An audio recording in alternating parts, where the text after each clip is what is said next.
Hello and welcome back to Tech Idea. In my today's video, I'll be showing you how you can create a photo album on your Facebook.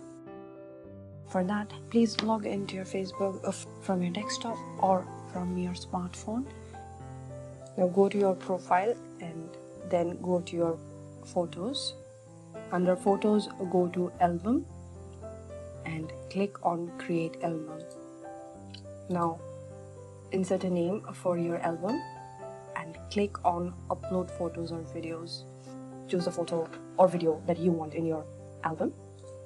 Now click on post and your album is ready to be viewed by your friends. I hope my video is informative. Please let us know if you have any suggestions for our new video. Like our video, subscribe to our channel and hit the bell icon to get notification whenever we upload something new.